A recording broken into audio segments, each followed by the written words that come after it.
Hello दोस्तों, Kundan India rail में channel में आप लोग को स्वागत है। तो दोस्तों आज बात करेंगे एनसीईआरटी साइंस, जो कि एलपी टेक्नीशियन और ग्रुप डी के लिए ये मोस्ट साइंस बुक है, जो कि इसी से रेलवे ज़्यादातर क्वेश्चन पूछा जाता है। और मैं भी यही बुक पढ़ा था 9th और 10th एनसीईआरटी। तो आज एनसीईआरटी साइंस का बुक 10th का मैं स्टार्ट करने वाला हूँ क्लास। इसका चैप्टर वाइज आप लोग को पढ़ाऊँगा। तो ये मत समझिएगा मैं कोई टीचर हूँ, टीचर नहीं हूँ दोस्तों। मैं एक सिलेक्टेड हूँ रेलवे में। तो मैं किस तरह पढ़ाता हूँ उसी का मैं एक्सपीरियंस पे आप लोगों को पढ़ाऊँगा। और कहीं भी हम यदि मेरे से गलती हो तो आप लोग उसको कर दीजिएगा। और आप लोग भी ये बुक आप लोग पढ़िएगा, समझिएगा, कि ताकि आप लोग को भी समझ आए, आप लोग भी आगे बढ़ें और सिलेक्शन लें। क्योंकि मैं पोस्ट डाला था तो उसमें बहुत सारे स्टूडेंट बोले हैं कि हाँ ज़रूर आप स्टार्ट कीजिए ये 10th का एनसीईआरटी बुक। तो इसको मैं आप लोग को अंडरलाइन कर करके लाइव पढ़ाने वाला हूँ। तो आप लोग जरूर वीडियो में बने रहिएगा। आप लोग भी अभी जानते हो कि एलपी में वैकेंसी आया है, टेक्नीशियन में भी आया है। टेक्नीशियन का भी तैयारी कीजिए। ग्रुप डी वाला आने अपकमिंग वैकेंसी और एनटीपी से भी अपकमिंग है। तो आप लोग को इस बार 2024 में एक सीट पक्का करना है। तो ये साइंस के लिए मैं एनसीईआरटी बुक पढ़ाऊंगा। तो आप लोग भी इसका सब्जेक्ट में पढ़िएगा। और ये देख रहे होंगे मेरे पास ID कार्ड है। तो आप लोग इसके पाने के लिए भी आप मेहनत, जोर शोर से मेहनत कीजिए। आप लोग को जरूर एक दिन ये ID कार्ड आप लोगों को भी गले में होंगे। तो दोस्तों ये बुक को मैं स्टार्ट करता हूँ। आप लोग वीडियो के लास्ट तक बने रहिएगा। पूरा मैं जिस तरह पढ़ा था उस तरह आप लोग को बताने वाला हूँ। तो हेलो दोस्तों, यही है 10th का एनसीईआरटी साइंस बुक, जो कि रेलवे में एलपी हो गया, टेक्नीशियन हो गया, जो ग्रुप डी वाला अपकमिंग वैकेंसी है, जो एनटीपीसी का है। तो ये सब साइंस के लिए ये इम्पोर्टेंट बुक है दोस्तों। यहीं से ज़्यादातर क्वेश्चन रहता है रेलवे में, क्योंकि मैं इसको पढ़ा हूँ। तो आज फर्स्ट चैप्टर स्टार्ट करने वाला हूँ। तो आप लोग वीडियो के लास्ट तक बने रहिएगा। दोस्तों कब से आप लोग कमेंट कर रहे थे, लेकिन मेरे पास टाइम नहीं रहने के कारण मैं, क्योंकि ड्यूटी से आता हूँ, फिर टाइम उतना नहीं मिलता है, खाना बनाना और अपना भी काम रहता है। तो इसी कारण मैं वीडियो नहीं बना रहा होता हूँ। तो आप लोग भी पूरा अच्छे से देखिएगा और दोस्तों के साथ शेयर कीजिएगा, ताकि व्यूज जाएगा तो फिर मैं नेक्स्ट वीडियो भी बनाऊँगा। और आप लोग से पढ़िएगा जरूर। आप लोग का ये अच्छे, आप लोग को पूरा रासायनिक अभिक्रिया समीकरण बताने वाले जो भी हम पूरा नहीं पढ़ाऊंगा दोस्तों, उसमें बहुत टाइम लग जाएगा। जो भी इम्पोर्टेंट, जहाँ पे इम्पोर्टेंट पॉइंट है उसी को मैं पढ़ाऊंगा। आप लोग बुक लेके आप पढ़ सकते हैं पूरा, लेकिन मैं सिर्फ जो इम्पोर्टेंट उसी को मैं बताने वाला हूँ। तो आप लोग ये मत बोलिएगा कि पूरा पढ़ाइए। तो मैं सिर्फ इम्पोर्टेंट ये बताऊँगा, क्योंकि उतना टाइम भी नहीं रहता है। तो ये पूरा चैप्टर मुझे, ये पूरा पेज मुझे नहीं अच्छा लगा। यहाँ से क्वेश्चन आता है, सिर्फ एक तो यहाँ से आता है। देख रहे होंगे मैं 2022 यहाँ पे लिखा भी गया है। मैग्नीशियम रिबन का वायु में दहन कर मैग्नीशियम ऑक्साइड को 5 ग्लास में इकट्ठा करना। ये चिमटा कभी कभी देता है फिगर में। तो ये इसका ये होता है, क्योंकि वायु में जैसे ऑक्सीजन से मैग्नीशियम रिएक्शन करेगा तो उसमें क्या बनता है, इस तरह क्वेश्चन पूछेगा तो मैग्नीशियम ऑक्साइड बनता है। इसका आगे देखिए 2022 में पूछा गया, तो इसी कारण मैं लिख दिया। तो इसी तरह करके आप लोग को पूरा पढ़ाने वाला हूँ। तो यहाँ पे देख रहे होंगे आगे ये क्वेश्चन 2022 में। आप लोग भी बुक में इसी तरह लिख दीजिए, ताकि आप लोग को दिमाग में बैठा रहता है कि कहाँ पे क्वेश्चन क्या आता है। तो आपने देखा होगा कि चमकदार श्वेत लोह, देख होंगे श्वेत लोह के साथ मैग्नीशियम रिबन का दहन होता है और यह श्वेत चूर्ण में परिवर्तित हो जाता है। ये क्वेश्चन यहाँ से पूछता है। रंग पूछेगा किस रंग में होता है, तो आप लोग को ये बताना है श्वेत रंग में। तो ये एनसीईआरटी साइंस में इसी तरह का क्वेश्चन पूरा अंदर से पूछा जाता है। तो आप लोग को ये अच्छे से समझना रहता है। और ये परिवर्तित हो जाए, यह मैग्नीशियम ऑक्साइड का चूर्ण है। पूछेगा कि ये इस तरह, यहाँ पे 2-3 तरह का क्वेश्चन बन सकता है। जैसे आप पूछ लेगा श्वेत लोह में, जैसे वायु में मैग्नीशियम रिएक्शन करके श्वेत लोह का उत्पन्न करता है, तो वो क्या चीज़ बनाता है, तो अब मैग्नीशियम ऑक्साइड बनाता है। आप पूछ लेगा मैग्नीशियम ऑक्साइड जो बनता है वो उसका रंग कैसा होता है, तो आप लोग को बता, ऑप्शन रहेगा लाल, हरा रंग। तो उसमें श्वेत भी रहेगा, तो श्वेत आप लोग को मानना है। तो इस तरह का क्वेश्चन बनता है दोस्तों। तो आप लोग को यही समझना है। उसके बाद आप लोग को पूरा अच्छा नंबर आने वाला है। अभिक्रिया बनता है, तो ये एक क्वेश्चन फिक्स है, यहाँ से आने वाला ही है। देख रहे होंगे मैं लिख दिया था, 2022 में आया था। उसके बाद ये तो क्वेश्चन आता ही है, रासायनिक अभिक्रिया हुई है, कैसे हम लोग को मालूम चलेगा कि रासायनिक अभिक्रिया है। तो उसका ये सब पॉइंट है। अवस्था में परिवर्तन हुआ तो रासायनिक अभिक्रिया, आप लोग को ऑप्शन में दे देगा, तो उसमें से छांटना रहेगा। रंग में परिवर्तन हुआ तो फिर रासायनिक अभिक्रिया हुआ। गैस का निष्कासन या उत्सर्जन हुआ तो फिर रासायनिक अभिक्रिया। तापमान में परिवर्तन हुआ तो फिर वो रासायनिक अभिक्रिया हुआ। तो ये आप लोग का पॉइंट ये सब याद कर लेना है, क्योंकि यहाँ से क्वेश्चन आता है। उसके बाद मैं बता दूं कि ये इस तरह का फिगर जो बोलता है ना कि फिगर दे के पूछा गया, तो यही सब फिगर रहता है एकदम सेम टू सेम। तो आप लोग को इस तरह का फिगर देगा, तो आप लोग को ध्यान रखना है। किताब जरूर ले लीजिएगा आप लोग, इसी तरह रंग के, और हमेशा पेंसिल रखिएगा। पेंसिल से हमेशा लिख दीजिएगा। मैं जितना भी पॉइंट लिखा हूँ उसको आप लोग को बुक में छापना। मेरे पास ज़रूर एक फ़ोटो भेजिएगा, जो भी इतना मेहनत कीजिएगा उसको मैं देखता हूँ। दानेदार जस्ते पर तनु सल्फ्यूरिक अम्ल की अभिक्रिया से हाइड्रोजन गैस का निर्माण होता है। तो आप लोग देख रहे होंगे कि इसे दानेदार जस्ते, आप लोग को एक बार बेसिक ज़रूर क्लियर कर लीजिएगा कोई भी टीचर से, तब इसके बाद एनसीईआरटी आप लोगों को समझ आएगा। तो दाने जस्ते जिंक पर जब H2SO4 जिंक पर जब H2SO4 के अम्ल के अभिक्रिया कराता है तो कौन सा गैस निकलता है, तो जिंक सल्फेट बन जाएगा और वो हाइड्रोजन गैस निकलेगा। तो आप लोग को ये अपने से समझना है दोस्तों। तो देख लोगे यहाँ पे फिर वही मैग्नीशियम का आप लोग को दिखाया गया समझा के कि कैसे बनता है। तो मैग्नीशियम देख रहे होंगे, मैग्नीशियम जो हो गया वो ऑक्सीजन से अभिक्रिया किया तो मैग्नीशियम ऑक्साइड बन गया। और ये साइड वाला अभिकारक रहता है, कभी कभी पूछ देता है कि ये रिएक्शन का ये साइड का बाएं साइड जो रहता है वो क्या रहता है, और ये राइट साइड रहता है वो क्या होता है। तो ये अभिकारक होता है, ये उत्पादक होता है। तो ये सब क्वेश्चन पूछ लेता है आप लोग को नॉलेज एथी करने के लिए। तो नए पदार्थ क्या निर्माण हुआ, तो वो मैग्नीशियम ऑक्साइड का निर्माण हुआ। तो ये तो आप लोग को बता दिए थे। तो आगे पेज में आप लोग देख रहे होंगे कि भाई जो बता रहे थे तीर का सिरा का उत्पाद, जो ये साइड, जैसे अब ये लेफ्ट साइड जो रहेगा, ये राइट साइड जो रहेगा, तो राइट साइड का जो बनेगा उत्पाद बनेगा, लेफ्ट साइड का जो बनेगा वो अभिकारक रहता है। ये तीर का निशान के बाद जो बनता है वो उत्पाद होता है। तो ये कभी पूछ सकता है, तो ये नॉलेज के लिए आप लोग रख लीजिए, कभी ये आप लोग को पूछ लिया जाता है। तो आप लोग अच्छे से पढ़िएगा दोस्तों, और अच्छे से वीडियो भी देखिएगा, क्योंकि ये एनसीईआरटी पढ़ाने वाला आप लोग यूट्यूब पे देखो, ढूंढ के देख लीजिए, कहीं आप लोग को नहीं मिलेगा। हम ये पूरा इधर उधर से पढ़ के अपना ये पूरा अच्छे से पढ़ के बनाए थे नोट्स। तो आप लोग इसको ज़्यादा परेशानी नहीं होने के लिए मैं ये वीडियो बना रहा हूँ।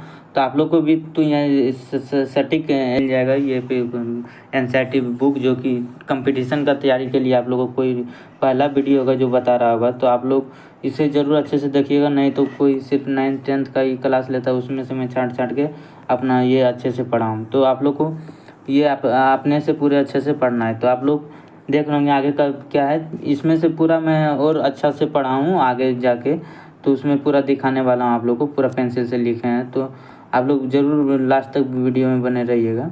हम वीडियो नहीं बनाऊंगा, पहले इसका देख लूँगा रिस्पॉन्स, मेरा वीडियो का व्यूज कैसा आता है, उसके बाद ही मैं अगला वीडियो बनाऊंगा, नहीं तो फिर मैं उतना टाइम भी नहीं मिलता है। तो आप लोग करने बाद ही मैं वीडियो बना रहा हूँ। तो तीर के निशान के बाईं और दाईं ओर के तत्वों परमाणु संख्या की गिनती कर उनकी तुलना करें, ये क्या दोनों के तत्वों परमाणु संख्या समान है। ये तो आप लोग जानते ही होंगे, क्योंकि आप लोग क्लास तो कर ही लिए होंगे। तो ये तो बेसिक नॉलेज है, तो आप लोग को ये इसीलिए मैं नहीं बताता हूँ। तो आगे बढ़ता हूँ, जो कि इम्पोर्टेंट पॉइंट है मैं भी उसी को बताऊँगा। जो दोनों साइड बराबर होगा ये परमाणु की संख्या, तभी वो संतुलित कहलाएगा। असल में असंतुलित है, क्योंकि समीकरण के दोनों का द्रव्यमान बराबर नहीं है। किसी अभिक्रिया का यहाँ पे देख रहा हूँ, यहाँ से पॉइंट लीजिएगा, किसी अभिक्रिया का ऐसा रासायनिक समीकरण ढांचा रासायनिक समीकरण कहलाता है जो कि इस प्रकार मैग्नीशियम ऑक्सीजन, जो कि असंतुलित है, जो भी असंतुलित रहेगा और उस दोनों ओर का द्रव्यमान बराबर नहीं रहेगा। द्रव्यमान देख रहे होंगे, परमाणु संख्या समान है, जो कि परमाणु संख्या समान रहेगा तो वो एथी करेंगे तत्वों की संख्या। लेकिन ये बता रहा है कि दोनों और द्रव्यमान बराबर नहीं है, तो उस तरह का विक्रिया को क्या कहेंगे, समीकरण ढांचा समीकरण कहलाता है। तो ये पॉइंट आप लोग का एग्जाम में आ सकता है, तो आप लोग ये इसे ज़रूर कवर कर लीजिएगा हाईलाइटर से। द्रव्यमान संरक्षण के नियम का ये दिया गया है। तो किसी रसायन के द्रव्यमान का न तो निर्माण न तो उत्पन्न, ये तो आप लोग को मालूम ही होगा। अभिक्रिया उत्पादन तत्वों कुल द्रव्यमान अभिकार तत्वों कुल द्रव्यमान के बराबर होता है। तो ये छोड़ो दोस्तों, जो इजी होगा मैं नहीं बताऊंगा, जो इम्पोर्टेंट होगा वो बताऊंगा, क्योंकि ये अधिकतर लड़कों को मालूम होगा। अभी के पहले उसके पश्चात प्रत्येक तत्व की परमाणु संख्या समान होती है, ये तब वो कंकारी समीकरण संतुलित करना आवश्यक होता है। जो कि जिसमें आप बता रहा है कि मतलब ये साइड वो साइड दोनों का जो कि रिएक्शन होगा दोनों बराबर नहीं होगा, तो उसके बारे में बता रहा है। जिंक प्लस सल्फ्यूरिक अम्ल से जिंक सल्फेट प्लस हाइड्रोजन बना, तो इसका ये बता रहा है कि जिंक इधर है, H2SO4 इधर है, तो ZnSO4 जिंक सल्फेट बन गया। उसके बाद ये H2 हाइड्रोजन निकला। तो इसका कहना है कि तो भाई इसका संतुलित करने का प्रक्रिया दोस्तों, तो ये ज़्यादा लंबा ले गया। तो लोहा को जल से अभिक्रिया कर, जो भी लोहा को जल से अभिक्रिया करता है इतना याद कर लीजिएगा। ये मैग्नेटाइड बनता है, मैग्नेटाइड आरो ये हाइड्रोजन गैस निकलता है, मैग्नेटाइड हाइड्रोजन गैस। ये आप लोग को नहीं जानते हैं तो नोट कर लीजिएगा। Fe+2 रहेगा, Fe+2 रहेगा तो उसको फेरस बोलते हैं, और Fe+3 रहेगा तो उसको फेरिक बोलते हैं। ये इंपॉर्टेंट रहता है, नहीं तो बहुत जगह गलती आपको हो जाएगा। देखो फेरिक ऑक्साइड और फेरस ऑक्साइड होगा, तो इसमें आप लोग को नोट कर लीजिएगा Fe+2 रहेगा तो फेरस का आएंगे, Fe3+ रहेगा तो फेरिक ऑक्साइड का लगेगा। तो इसका देख रहे होंगे ये अभी लंबा तक लगेगा संतुलित करने के लिए, तो इसका लास्ट पॉइंट मैं ले जाता हूँ जहाँ पे संतुलित किया रहेगा। परमाणु की संख्या को बराबर करने के लिए इस अभिक्रिया में शामिल तत्वों तथा यौगिकों सूत्र को नहीं बदल सकते हैं, वो भी जो भी सूत्र रहेगा उसको नहीं बदल सकते हैं, उसका संख्या को ही। तो ये इंपॉर्टेंट रिएक्शन है, आप लोग को इसको जरूर याद कीजिएगा, नहीं तो संतुलित करने के लिए कभी कभी दे दिया जाता है और इसे संतुलित करना उतना आसान नहीं है, सब कोई लड़का गलती ही करता है ज़्यादातर। तो देख रहे होंगे कि ये Fe हो गया, Fe से हाइड्रोजन को जब इसके साथ अभिक्रिया करवाता है तो ये Fe3O4 + H2O बनता है। उसके बाद इसको अभी रिएक्शन शामिल नहीं किया गया है, देख रहे होंगे कि ये संतुलित नहीं किया गया है। तो इसको संतुलित करने के लिए आप लोग देख रहे होंगे Fe+4H2O लगाया तो Fe3O4 + 4H2O फिर लास्ट में निकला। आंशिक रूप से ये संतुलित समीकरण हो गया। यहाँ तक संतुलित समीकरण नहीं था, यहाँ तक संतुलित समीकरण नहीं था, क्योंकि देख रहे होंगे कि यहाँ पे ये 8 हाइड्रोजन है और यहाँ पे सिर्फ 2 हाइड्रोजन ही है, तो यहाँ से नहीं है क्योंकि उसका संख्या बराबर नहीं है। तो अब यहाँ पे देख रहे होंगे कि ये 8 हाइड्रोजन है तो यहाँ पे भी 8 हाइड्रोजन है, ये ऑक्सीजन यहाँ पे 4 है तो ऑक्सीजन यहाँ पे 4 है। तो इसी तरह आप लोग को संतुलित करना आता ही होगा, तो इस पर मैं ज़्यादा लंबा वीडियो नहीं खींचता हूँ। तो ये संतुलित हो गया पूरे ओर से, तो क्योंकि 3Fe+4H2 से Fe3O4 + 4H2 Fe2O3 गलती से भी नहीं बनता है, देख लो मैं कंफ्यूज होने के लिए लिख दिया हूँ। Fe2O3 कभी भी नहीं बनेगा, ये गलती हो जाएगा, आप लोग को ध्यान रखना है Fe3O4 ही बनता है जो कि मैग्नेटाइट बनता है। तो आप लोग को ये इस पर ध्यान रखना है, 2022 में पूछा भी गया था, देख रहे होंगे। तो इसका क्या है कि आप देख रहे होंगे 1.9 में दोनों ओर के तत्वों परमाणु संख्या बराबर है, अतः यह समीकरण अब संतुलित है। तो संतुलित करने की इस विधि को, यदि संतुलित पूरा ये किया है, इस विधि को हीट एंड ट्रायल विधि कहते हैं। ये क्वेश्चन पूछ सकता है, तो आप लोग को इसको हाईलाइटर से रंग लेना है और ये पेंसिल से भी आप लोग को लिखते जाना जो मैं बताया जा रहा हूँ। ट्रिक इसका क्या, ट्रायल करते करते संतुलित हो जाता है, इसलिए ट्रायल से हो गया हीट एंड ट्रायल। ट्रायल किया नहीं, यहाँ से ट्रायल करते करते यहाँ से जाकर ट्रायल हो गया, तो इसी कारण मैं ट्रिक बनाया था कि ट्रायल करते करते संतुलित हो गया, तो वो ये हो गया हीट एंड ट्रायल विधि। तो आप लोग को ये रिएक्शन जरूर याद रखना है दोस्तों, नहीं तो गलती हो सकता है आप लोग को ये कि क्योंकि Fe2O3 नहीं बनेगा, हमेशा Fe3O4 ही बनेगा मैग्नेटाइट।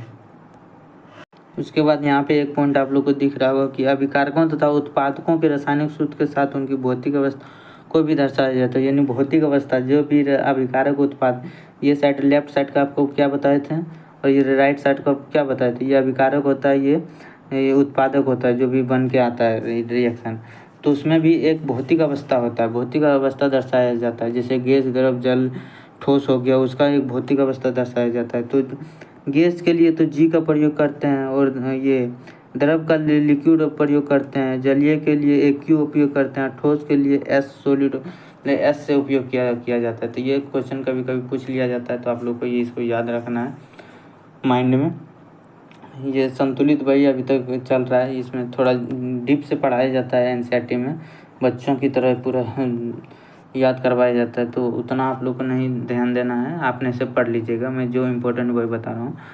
ताप, दाब, उत्प्रेरक आदि को भी तीर के निशान के ऊपर नीचे दर्शाया जाता है, जैसे ताप भी हो गया, दाब हो गया, उत्प्रेरक हो गया, आदि को भी ये तीर का निशान के ऊपर ये दर्शाया जाता है, इसी कारण ये बता रहा है।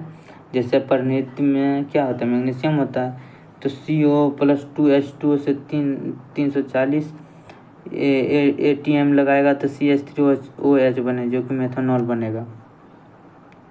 और ये 6CO2 जो क्लोरोफिल बनता है, ग्लूकोज जो बनता है सूर्य का प्रकाश क्लोरोफिल डाल के, 6CO2 + 12H2, ये तो रिएक्शन पूछता ही है, तो आप लोग ये याद कर लीजिएगा, ये इंपॉर्टेंट है। तो आप लोग को ऐसे भी याद होगा, नहीं होगा तो ये इंपॉर्टेंट है, आप लोग को देख के आप लोग को याद कर लेना है। आप लोग को आप यहाँ क्वेश्चन अगर इतना कुछ पढ़ लीजिएगा, तो जैसे पहले ही मैं बताया था, वायु में जलाने से पहले मैग्नीशियम रिबन को साफ क्यों किया जाता है, तो मैग्नीशियम बहुत ही क्रियाशील धातु है जो कि ऑक्सीजन से अभिक्रिया कर मैग्नीशियम ऑक्साइड बनाता है, तो Mg ऑक्साइड की परत चढ़ जाता है, इसी कारण इसको साफ किया जाता है। काफ़ी स्थिर होती है। पुनः प्रतिक्रिया करने के लिए रिबन रेज पेपर द्वारा इसको साफ किया जाता है, इसी कारण ये किया जाता है। तो ये hydrogen plus chlorine hydrogen chloride बनता है। ये सब आप लोग बना लीजिएगा अपने से, नहीं तो मैं अभी बता दूं। देखिए ये तो बना ही लीजिएगा, ये उतना हार्ड नहीं है, ये नीचे वाला थोड़ा हार्ड है, तो आप लोग को ये मैं बता दूं। जैसे जल में बेरियम क्लोराइड, तो बेरियम क्लोराइड का फॉर्मूला क्या होता है BaCl2, तथा सोडियम सल्फेट, सोडियम सल्फेट का क्या है Na2SO4। अब इसका अभिक्रिया करके अभिक्रिया कराना है, तीर का निशान लगाना है, क्या बनेगा। इसे भी आप देखें कि बेरियम क्लोराइड और सोडियम सल्फेट, तो बेरियम क्लोराइड सोडियम सल्फेट को यहाँ से सोडियम को एथी करेगा तो ये बेरियम सल्फेट बनेगा, प्लस ये सोडियम क्लोराइड का ये विलयन तथा अघुलनशील विलयन अपक्षेप बनता है। यहाँ पे पूरा अच्छा से लिखा गया है, तो आप लोग देख लीजिए। सोडियम क्लोराइड, ये सोडियम क्लोराइड ही बनेगा, और ये अघुलनशील जो कि अघुलनशील पूछ देगा। बेरियम सल्फेट क्या अघुलनशील लगे, अघुलनशील, तो अघुलनशील बेरियम सल्फेट का अपक्षेप बनता है। ये भी क्वेश्चन पूछ देता है। सोडियम हाइड्रोक्साइड, सोडियम हाइड्रोक्साइड का फॉर्मूला आप देख रहे होंगे यहाँ पे से हाइड्रोक्लोरिक HCl हाइड्रोक्लोरिक अम्ल का रिएक्शन करवाया तो विलयन जल से अभिक्रिया का सोडियम क्लोराइड और जल बनाता है। तो आप लोग इसे नोट कर लीजिएगा अपने बुक में, और इसका रिवीजन फटाफट कर लीजिएगा। तो इधर फिर रासायनिक अभिक्रिया के प्रकार आ गया, जो कि रासायनिक अभिक्रिया के प्रकार। रासायनिक क्रिया के समय किसी एक तत्व के परमाणु दूसरे तत्व के परमाणु में नहीं बदलता है, ना तो कोई परमाणु मिश्रण से बाहर जाता है और ना ही बाहर से मिश्रण में आता है। वास्तव में किसी रासायनिक अभिक्रिया में परमाणु का आपसी आमंत्रण के टूटने एवं जुड़ने से नए पदार्थ का निर्माण होता है, वही बता रहा है। संयोजन अभिक्रिया, जो कि आप लोग क्लास किए होंगे तो मालूम होगा, नहीं होगा तो संयोजन अभिक्रिया को ही योगात्मक अभिक्रिया कहते हैं। आप लोग को ये बात ध्यान रखना है। आप लोग बता रहे होंगे कि ऐसे क्यों पढ़ा रहे हैं, तो मैं इस तरह, आप लोग कोई बच्चे तो नहीं है, उतना समझदार हो गए होंगे, तो आप लोग को उतना मालूम ही हो गया। तो जो भी इम्पोर्टेंट है उसी को मैं पढ़ा रहा हूँ। मैं उतना कोई व्यूज़ के लिए एथी के लिए नहीं पढ़ा रहा हूँ कि मैं पूरा लंबा वीडियो बनाऊँ। जो शॉर्ट वीडियो आप लोग को जिसमें हेल्प हो जाए, इसी कारण मैं ये वीडियो बना रहा हूँ। आप लोग बहुत सारे कमेंट कर रहे थे दोस्तों, तो देख रहे हैं ये इंपॉर्टेंट है। कैल्शियम ऑक्साइड जल के साथ तीव्रता से अभिक्रिया करके बुझे हुए चूने कैल्शियम हाइड्रोक्साइड, ये तो कम से कम 100 सीट में 90+ से पूछता है क्वेश्चन, इंपॉर्टेंट क्वेश्चन है ये। तो आप लोग को ये पूरे अच्छे से याद करना चाहिए। तब बुझे हुए चूने कैल्शियम ऑक्साइड जल से अभिक्रिया करके क्या बनाता है, बुझा हुआ चूना, जो कि कैल्शियम हाइड्रोक्साइड उसका फॉर्मूला होता है। निम्न का अधिक मात्रा में ऊष्मा उत्पन्न करता है, क्या करता है, अधिक मात्रा में ऊष्मा उत्पन्न करता है। तो ये सब एक एक वर्ड इसको याद करना है, नहीं तो ये क्वेश्चन TCS यहाँ से उठा कर डायरेक्ट पूछता है इसमें। जो कि COO कैल्शियम ऑक्साइड बिना बुझा हुआ चूना है, ये जल से अभिक्रिया किया उसके बाद बुझा हुआ चूना, जो कि बुझा हुआ चूना फॉर्मूला ही बहुत बार पूछता है, तो इसको याद कर लेना आप लोग को। कैल्शियम हाइड्रोक्साइड जो उसमें पूछेगा क्या देता है, तो ऊष्मा देता है, तो इसमें पूछ लेगा ऊष्मा देता है। उसके बाद इसको क्वेश्चन, एक और क्वेश्चन कैसे पूछ सकता है, तो कि ये कैसी अभिक्रिया, तो ऊष्माक्षेपी अभिक्रिया है और ऊष्मा देता है, तो ऊष्माक्षेपी है अभिक्रिया, ऊष्माक्षेपी अभिक्रिया भी है और ये संयोजन अभिक्रिया भी, दोनों है। तो आप लोग को ये इसको याद करना है क्योंकि इम्पोर्टेंट है। इसको संयोजन अभिक्रिया में भी दे सकता है, ये ऊष्माक्षेपी अभिक्रिया में दोनों में दे सकता है, तो आप लोग को इसको याद रखना है।